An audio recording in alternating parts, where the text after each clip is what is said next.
Nagkaroon ng mainit na sagutan sa social media sa pagitan ng GMA News anchor na si Arnold Clavio at ng abogado na si Ferdinand Topacio matapos maglabas ng matinding pahayag si Clavio laban sa mga opisyal ng pamahalaan na umanin walang respeto sa mga kababaihan. Sa isang Instagram post, binatikos ni Clavio ang mga leader ng gobyerno na gumagawa umano ng bastos at sexual na pahayag laban sa kababaihan. Ayon kay Clavio, hindi na umano dapat bigyan pa ng pagkakataon ang mga ganitong uri ng tao na makapwesto sa pamahalaan. Dagdag pa ng broadcast journalist, wala umanong lugar sa gobyerno ang mga taong tinawag niyang predator at dapat na raw itong mawala sa sistema. We need a better Philippines. Hindi na dapat nabigyan ng pagkakataon ang mga katulad nila sa gobyerno, walang respeto sa kababaihan. At bakit sila naglipa na? Dahil natatawa pa tayo sa kanilang pagyayabang at papansin ng mga kabastusan? Sapat ang mga batas para maproteksyonan ang mga babae pero kailangan tayong kumilos at umaksyon. Hindi na ba alam ang pagkakaiba ng tao sa mababangis na hayop?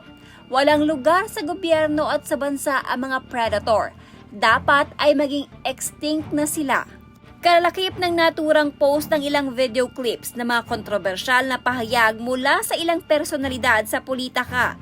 Kabilang ang mga rape joke na binitawan noon ni dating Pangulong Rodrigo Duterte noong kampanya noong 2016. Kasama rin sa video ang naging pahayag ni Senator Robin Padilla tungkol sa usapin ng marital sexual consent sa isang pagdinig sa Senado noong 2024.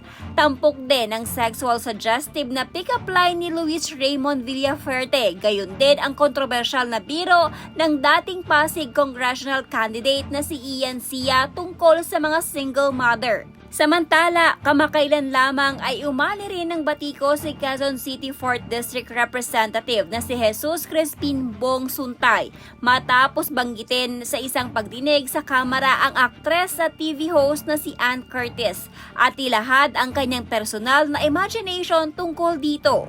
Ngunit hindi naman nagtagal ay nagbigay ng patutsyada ang abogado na si Topacio laban kay Clavio. Sa isang post sa social media platform na X nitong March 12, iginiit ni Topacio na may umano'y seryosong issue mula sa nakaraan si Clavio. Tinukoy ng abogado ang dating overseas Filipino worker na si Zara Balabagan at inakusahan si Clavio na umano'y nagkaroon ng relasyon dito noong menor de edad pa umano ito. Ayon pa kay Topacio, naniniwala umano siya na may naganap na sex crime sa naturang issue at dapat umano itong bigyan ng pansin. Dagdag pa ng abogado, magsasagawa raw sila ng rally sa harap ng studio ng GMA Network upang igiit na may bigyang linaw ang nasabing usapin. Sa ngayon, wala pang opisyal na tugon si Clavio sa naging pahayag na ito ni Topacio.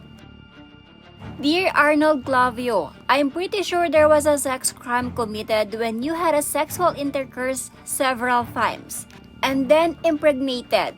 Then a minor, Sara Balabagan. Dapat may special report dyan ang GMA. Magrarally po kami sa harap ng inyong studio to demand this.